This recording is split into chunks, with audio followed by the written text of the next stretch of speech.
So hi guys, in this video we're going to discuss about data analyst versus business analyst. ఈ రెండు almost job roles కానీ almost equal ఉంటుంది అది.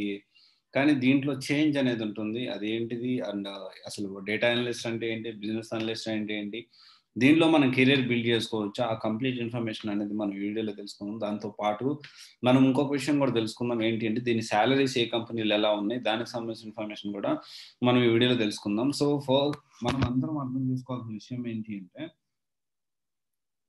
Coding కానీ coding related కానీ career growth ఉన్నమాట వాస్తవమే, హై ప్యాకేజ్ ఉన్నమాట వాస్తవమే. కానీ అది చేయలేకపోతే అసలు జాబ్ ఇంకా ఏది చేయలేమా అని మాత్రం అనుకోకండి. కొన్ని ఉన్నాయి, సో నాన్ కోడింగ్ ఉన్నాయి, కానీ కాకపోతే ఏంటి అంటే గ్రోత్ అనేది ఒక లెవెల్ వరకే రీచ్ అవుతుంది. అంటే అజ్యూమ్ దట్ ఒక 10 లక్షలు, ఒక 12 లక్షలు, ఒక 13 లక్షల వరకు, లేకపోతే అంతవరకు రీచ్ అయ్యేదానికి పాసిబిలిటీ ఉంది. ఆ మాక్సిమం అంటే ఒక్కొక్క డొమైన్ మాక్సిమం కెపాసిటీ ఏంటి, ఇంతవరకు మన శాలరీ తెచ్చుకోవచ్చు, అంతవరకు రీచ్ అవుతా ఉంటే దాన్ని మనం ప్లాన్ చేసుకోవాలి. సో ఇక్కడ చూసుకుంటే డేటా అనలిస్ట్ అంటే ఏంటి అంటే data analyst is completely about empowering the organisation. Okay, empowering organisation to make sure better decision తీసుకోవడానికి ఈ డేటా అనలిస్ట్ అనేవాళ్ళు డేటాను సెగ్రిగేట్ చేసి అసలు ఆడియన్స్ ఎలా ఉన్నారు, వాళ్ళ ఆలోచన విధానం ఎలా ఉంది, ఓకే, వాళ్ళు ఎప్పుడెప్పుడు ఏమేమి పర్చేస్ చేస్తున్నారు, వాళ్ళ ఇంట్రెస్ట్లు ఏంటి, ఓకే, వాళ్ళు ఎంత ఖర్చు పెట్టడానికి రెడీగా ఉన్నారు, ఎంత ఖర్చు పెట్టి ఎలాంటి స్పెసిఫికేషన్ ఇస్తే మన ప్రోడక్ట్ని కొంటారు, ఇవన్నీ కూడా ఒక డేటా అనేది అనలైజ్ చేసి దాన్ని చేసే వాళ్ళని డేటా అనలిస్ట్ అంటారు. అండ్ దీంట్లో ఏంటి అంటే స్కిల్స్ విషయానికి వచ్చేసి డేటా విజువలైజేషన్ అని, ప్రెజెంటేషన్ స్కిల్, మైక్రోసాఫ్ట్ స్కిల్స్ కానీ, అండ్ ఎస్క్యూఎల్, పైథాన్ లాంగ్వేజ్, ఇలాంటివి అవసరం పడతాయి దీంట్లో. సో ఇది అప్డేటెడ్ అయితే మంచిగా, అంటే దీనికి అప్డేటెడే దీని career growth next hierarchy. Data analyst కొన్ని వర్క్ చేసిన తర్వాత పైథాన్ మీద గ్రిప్ వచ్చిన తర్వాత then we can move to data scientist. అది ఇంకా శాలరీస్ అనేది చాలా బాగుంటుంది. ఇక్కడ ఏంటి అంటే at the same time business analyst కూడా ఏంటి అంటే డేటా మీద వర్క్ చేస్తారు. వాళ్ళు కూడా డేటా మీద వర్క్ చేస్తారు. వాళ్ళు ఎలా వర్క్ చేస్తారంటే బిజినెస్ ని ఇంప్రూవ్ చేయడానికి ఇప్పుడు ఆల్రెడీ ఉన్న ప్రోడక్ట్స్, ఓకే, ఏంటి ఈ డేటా అనలిస్ట్ అని ఏంటి, ఈ ఎక్స్ట్రా యాడ్ ఆన్ ఐడియాస్, ఇంకా మనం డిఫరెంట్గా ఎలా చేయాలి, కస్టమర్ ఎలా ఆలోచిస్తున్నాడు అనేది వాళ్ళు చూస్తే, బిజినెస్ అనలిస్ట్ అనేవాళ్ళు బిజినెస్ ఎలా గ్రోత్ చేయాలి, మన దగ్గర ఉన్న ప్రోడక్ట్ని ఎలా అమ్మాలి, ఇది మాత్రం వాళ్ళు ఆలోచిస్తారు. సో బిజినెస్ అనలిస్ట్ అంటే వాళ్ళ మెయిన్ గోల్ అనేది స్ట్రాటజీగా మనం ఎలా ప్రోడక్ట్ అమ్మాలి, ఇవన్నీ కూడా ఈ డేటా బిజినెస్ అనలిస్ట్ లో ఉంటాయి. ఇక్కడ ఇంకొక విషయానికి వస్తే ఇక్కడ ఎలా మనము బిజినెస్ అనలిస్ట్ సెలెక్ట్ చేసుకోవాలా, డేటా అనలిస్ట్ సెలెక్ట్ చేసుకోవాలా, ఎవరు సెలెక్ట్ చేసుకోవాలి? ఫస్ట్ ఆఫ్ ఆల్ ఏంటి అంటే అందరికీ బిజినెస్ గురించి, బిజినెస్ మైండ్ అంటే ఒక ప్రోడక్ట్ని అర్థం చేసుకొని దాన్ని బట్టి ఒక డిఫరెంట్ మైండ్ అనేది అందరికీ ఉండకపోవచ్చు. దానికి ఒక యూనిక్ థింకింగ్ అనేది కావాలి. సో మోస్ట్లీ ఏంటి అంటే ఎంబీఏ వాళ్ళు, డిగ్రీ వాళ్ళు, ఇలాంటి వాళ్ళు ఇది ప్లాన్ చేసుకుంటే చాలా మంచిది. ఎంబీఏలో కూడా దానికి సంబంధించి ఎంబీఏ మార్కెటింగ్, హెచ్ఆర్ మార్కెటింగ్, వీళ్ళు ఎక్కువగా దీన్ని ప్రిఫర్ చేస్తే చాలా మంచిది. అండ్ తర్వాత విషయానికి వస్తే బీటెక్ వాళ్ళు తీసుకోవచ్చా, బీటెక్లో అన్ని బ్రాంచెస్ తీసుకోవచ్చు అంటే ఇక్కడ ఏంటి అంటే ఎవరైనా తీసుకోవచ్చు, కానీ ఎంబీఏ హెచ్ఆర్ మార్కెటింగ్ వాళ్ళకైతే ఎక్కువ ప్రిఫరెన్స్ ఉండేదానికి పాసిబిలిటీ ఉంటుంది. అండ్ మనం ఆల్వేస్ గుర్తుపెట్టుకోండి, దీని శాలరీస్ వచ్చేసి ఏంటి అంటే అన్ని దీనికి శాలరీస్ విషయానికి వస్తే బిజినెస్ అనలిస్ట్ కానీ లేకపోతే ఈ డేటా అనలిస్ట్ కానీ శాలరీస్ విషయానికి వస్తే, సరే ఫస్ట్ బిజినెస్ అనలిస్ట్ శాలరీస్ ఎలా ఉన్నాయి ఒకసారి చూసుకుందాము. సో టీసీఎస్లో ఆల్మోస్ట్ యావరేజ్ అనేది 8 lakhs దాకా ఉంది.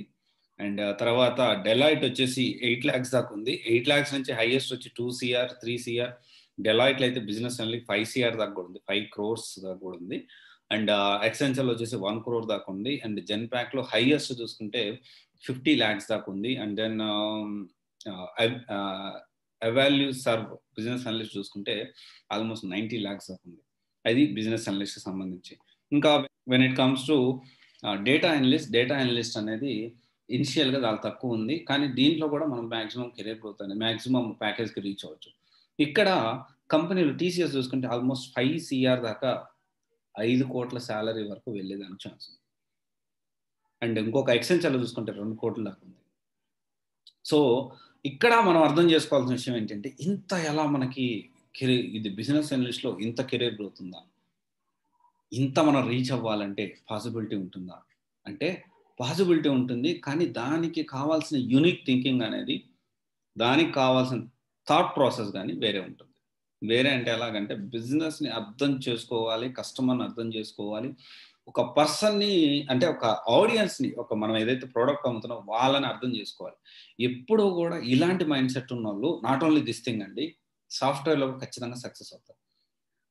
సాఫ్ట్వేర్లో కూడా సక్సెస్ఫుల్ పీపుల్కి, అంటే ఐటీ టెక్నికల్ సంబంధించింది, సాఫ్ట్వేర్ టెక్నికల్ సంబంధించింది కూడా సక్సెస్ఫుల్ పీపుల్కి, సక్సెస్ కాలేని పీపుల్కి మెయిన్ డిఫరెన్స్ ఏంటంటే, ఒక ప్రోడక్ట్ కానీ ఒక కోడ్ రాస్తున్నప్పుడు మనము అసలు ఆ కోడ్ని ఏ పర్పస్కి యూజ్ చేస్తున్నారు, మనం రాసిన కోడ్ వల్ల ఏంటి యూజు అని మనం తెలుసుకొని దాన్ని బట్టి మనము కోడ్ కానీ రాస్తే డెఫినెట్గా సక్సెస్ అవుతాయి. At the same time business analyst కూడా అంతే. ఈవెన్ బిజినెస్ అనలిస్ట్ సంబంధించి నేను రీసెర్చ్ చేసేటప్పుడు స్టార్టింగ్లో కూడా నేను కూడా అనుకున్నాను, ఒక కొన్ని బైజూస్ కానీ ఇంకా సిసిబిపి ఇట్లాంటి వాటిల్లో 10 నుంచి 12 లక్షలు ప్యాకేజీ బిజినెస్ అనలిస్ట్కి ఇస్తా ఉన్నారు. ఎలా ఈ విధంగా 10-12 లక్షలు ఇస్తా ఉన్నారని దాని గురించి గోత్రూ అయ్యి దాని గురించి రీసెర్చ్ చేస్తే, ఇది మాక్సిమం 5 కోట్లు 5 క్రోర్స్ మనం మాట్లాడుకోవడానికి కూడా వేరే ఉంది. 5 CR ప్యాకేజ్ అంటే మామూలు ప్యాకేజ్ కాదు. సో ఇక్కడ ఈ ప్యాకేజ్ వరకు రీచ్ అవ్వాలి అంటే చాలా సంబంధించిన చాలా రీసెర్చ్ ఉండాలి, ఎప్పుడు అప్డేట్ అవుతూ ఉండాలి. And this is non coding వాళ్ళు చూసుకుంటే దిస్ ఈజ్ ద బెస్ట్ అని కూడా నేను చెప్పొచ్చు. ఎందుకంటే మిగతా అన్నిటితో పోల్చుకుంటే నాన్ కోడింగ్ వాళ్ళకి, కోడింగ్ వాళ్ళకి ఇంతకంటే బెటర్ ప్యాకేజెస్ కూడా ఉన్నాయి, ఇంతకంటే టాప్ లెవెల్ రీచ్ అయిన వాళ్ళు చాలా మంది ఉన్నారు. బట్ నాన్ కోడింగ్ విషయానికి వస్తే బిజినెస్ అనలిస్ట్ అనేది one of the best option అని కూడా చెప్పొచ్చు. So definitely MBA HR marketing వాళ్ళు దీన్ని ప్లాన్ చేసుకోవచ్చు. ఎక్కువ వాళ్ళకి అవకాశాలు ఉండేదానికి అవకాశం ఉంది. ఇప్పుడు సాఫ్ట్వేర్ సంబంధం అంటే మిగతా వాళ్ళకి ఉండవని కాదు, ఇప్పుడు సాఫ్ట్వేర్ వాళ్ళు చూసుకుంటే CSE, IT, EC వాళ్ళకి ఎలా ఫస్ట్ ప్రయారిటీ ఇస్తారో దీనికి కూడా అలాగా ఇచ్చేదానికి అవకాశం ఉంది. సో ఇది ఒకసారి ఆలోచించండి, డెఫినెట్గా వెరీ గుడ్ ఆప్షన్. కానీ దీని థాట్ ప్రాసెస్ ఇదంతా డీటెయిల్గా ప్రాపర్గా రీసెర్చ్ చేయండి. అండ్ మాక్సిమం లెవెల్కి రీచ్ అవ్వడానికి టైం పడుతుంది. And at the same time ఇది స్టేబుల్గా మనకి, అంటే బిజినెస్ని బట్టి మన ప్యాకేజ్ మనకి గ్రోత్ అనేది ఉంటుంది. బిజినెస్ ఈజ్ గుడ్, డెఫినెట్లీ మన ప్యాకేజ్ అనేది పెరుగుతూ ఉంటుంది. Business is not good, so there is a high possibility to lose ఈ జాబ్ పోవడానికి కూడా అవకాశం అనేది ఎక్కువ ఉంటుంది.